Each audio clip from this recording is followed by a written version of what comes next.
Sir आप देखें कि जो मखसूस नशिस्तों का मामला है उस पर भाई वहाँ मखसूस नशिस्तों का मामला तो अलग है कि पीटीआई को मिलनी चाहिए नहीं मिलनी चाहिए, कानून का तकाजा क्या है, आईन का तकाजा क्या है, वो एक अलग मसला है। लेकिन जब पीटीआई के अरकान जो है ख्वातीन की नशिस्तें वो खाली है ना, सदर साहब ने एक मौक़िफ़ इख्तियार किया है, वो एक इंटरप्रिटेशन है। आपको अगर शौक है आप अदालत चले जाए, नहीं है तो आप तो कह रहे हैं कि हम इजलास कर लेंगे, इजलास हो जाएगा। तो सदर साहब की इंटरप्रिटेशन जो है वो हवा में उड़ जाएगी। तो आपको किसी ने रोका है? फिर कोई हर बाद में अदालतों में जा सकता है, कोई जाना चाहे चला जाए, चाहे इधर से जाए उधर से जाए।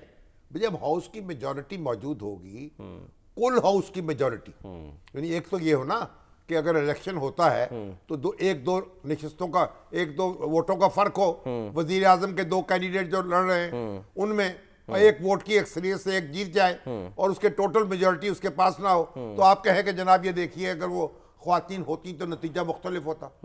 अगर वो टोटल हाउस जो है उसकी मेजॉरिटी किसी शख्स को वजीर आजम चुन लेती है तो फिर बात इररिलेवेंट हो गई ना कि ख्वातीन की नशिस्तें पूरी हुई या नहीं हुई, मामला आगे बढ़ गया। बिल्कुल। और सर इसमें आगे चल के ये सदारती जो इंतखाब होने हैं उस पर भी तो असरात आएंगे ना, क्योंकि ज़ाहिर नशिस्तों में इजाफा होता है तो ओवरऑल वो जो फार्मूला अप्लाई होता है रहेंगी या पीटीआई को नहीं मिलेंगी तो फिर सेनेट के इलेक्शन पर भी उसके असरात होंगे और प्रेसिडेंट उसके नतीजे में प्रेसिडेंट के इलेक्शन पर भी असरात होंगे। एग्जैक्टली। सेनेट में भी पार्टी पोजीशन मुतासर होगी, असेंबलियों में भी होगी और फिर सदर के वोट जो है उनका मामला भी होगा, जो उनकी जो है ना वो कॉलेज है इलेक्टोरल कॉलेज जो है उसके वोटों में फर्क पड़ेगा। और वो बनना है सदर जरदारी साहब ने। तो आप देखिए ना जिसने भी बनना है। अब बात यह है कि आप ये मामला अभी तो इलेक्शन कमीशन ने तय करना है, वो उसको तय करने दें। अगर आपको मंजूर नहीं होगा किसी भी फरीक को फिर सुप्रीम कोर्ट में चला जाएगा अपील में, बिल्कुल, फिर वहां तय हो जाएगा। हमने तो ये तजवीज़ पेश की थी कि भाई कानूनी बहस को छोड़ दीजिए। अच्छा, अमली मामला क्या है?